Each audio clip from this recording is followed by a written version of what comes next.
देव और अवंतिका सबके वापस आने से बहुत खुश हुए। आदित्य ने उन्हें कुणाल और कृति की रिलेशनशिप के बारे में भी सब बता दिया, जिसे जानकर उन दोनों की खुशी और भी बढ़ गई। सबने उन दोनों से अपने ट्रिप की ढेर सारी बातें बयां की और फिर सब मिलकर साथ में डिनर करने लगे। हीरू बेटा, तेरा आगे का क्या प्लान है? तू भी आदि की तरह ऑफिस ज्वाइन करेगी या तू कुछ और करना चाहती है? देव ने एक अच्छे और जिम्मेदार अभिभावक की तरह कृति से पूछा तो कृति मुस्कुराते हुए बोली, नहीं अंकल, मुझे और कुछ नहीं करना है। मैं आदि के साथ कल से ऑफिस ज्वाइन करूंगी और अब से आप कंपनी की बिल्कुल चिंता मत करिए। मैं और आदि मिलकर सब संभाल लेंगे। देखा आपने, हमारे दोनों बच्चे आदि और कृति कितने बड़े और समझदार हो गए हैं। भगवान करे अब हमारी खुशियों को किसी की भी नजर न लगे।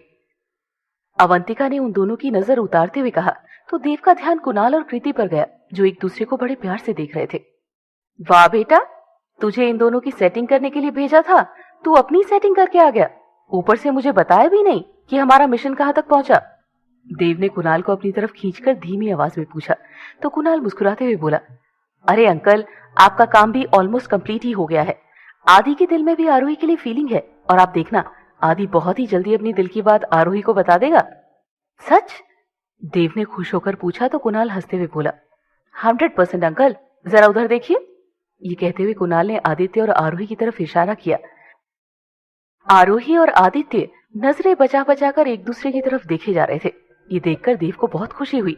डिनर के बाद सब अपने अपने घर चले गए और फिर सबने एक दूसरे को याद करना शुरू कर दिया। कुणाल ने तो कृति को कॉल कर लिया, क्योंकि अब उसे कृति को कॉल करने के लिए किसी बहाने की जरूरत नहीं थी। पर आदित्य और आरोही अभी तक बहाना ढूंढ रहे थे। आदित्य अपने कमरे में लगी आरोही की तस्वीर के पास पहुंच गया और उसे निहारते हुए बोला, कल तक तुम साथ थी तो सब कुछ कितना अच्छा लग रहा था, और अब तुम नहीं हो तो कुछ भी अच्छा नहीं लग रहा है।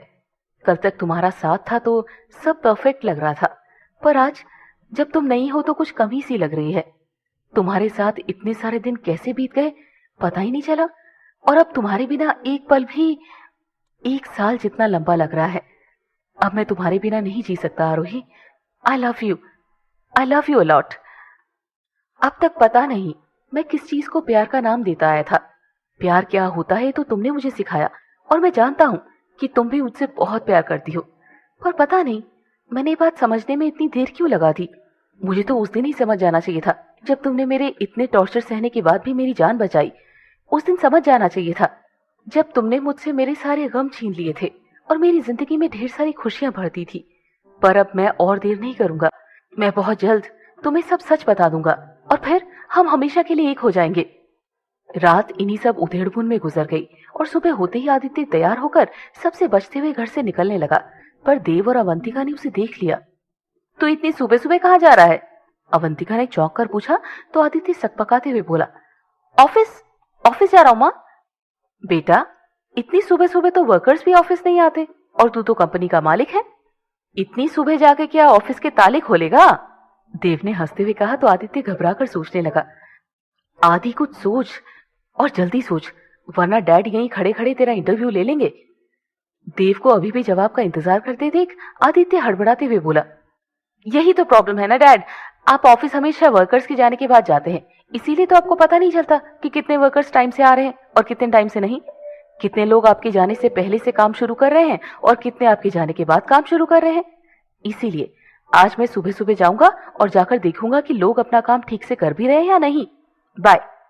आदित्य अपना भाषण खत्म करके जल्दी से वहां से निकल गया और देव मुस्कुराने लगे। मैं कहती थी ना, एक दिन आदि अपनी सारी रिस्पॉन्सिबिलिटी समझने लगेगा, पर आप मानते ही नहीं थे। अब देखा आपने कि मेरा बेटा कितना समझदार हो गया है और कितना दिल लगाकर अपना बिजनेस संभाल रहा है। अवंतिका ने मुस्कुराकर कहा तो देव हंसते हुए बोले, रियली? तुम्हें कुछ भी समझ नहीं आया? क्या समझना था मुझे? अवंतिका ने हैरानी से पूछा तो देव उसे बताने लगे, यही कि ये दिल तो लगा रहा है पर बिजनेस में नहीं, कहीं और। पर मैं भी इसका बाप हूं, इसकी हर हरकत पर मेरी नजर है। आपका मतलब आरोही? अवंतिका ने खुश होकर कहा तो देव हंसते हुए बोला, एग्जैक्टली। तैयारियां शुरू कर दो अवंतिका, बहुत जल्द हमारे घर में ढेर सारी खुशियां आने वाली है, जिनके आने का इंतजार तुमने न जाने कितने सालों से किया है। अवंतिका की आंखों से खुशी के आंसू बहने लगे और देव भी मुस्कुराकर ऑफिस के लिए तैयार होने चले गए। कृति सोई हुई थी, तभी उसका फोन बजने लगा।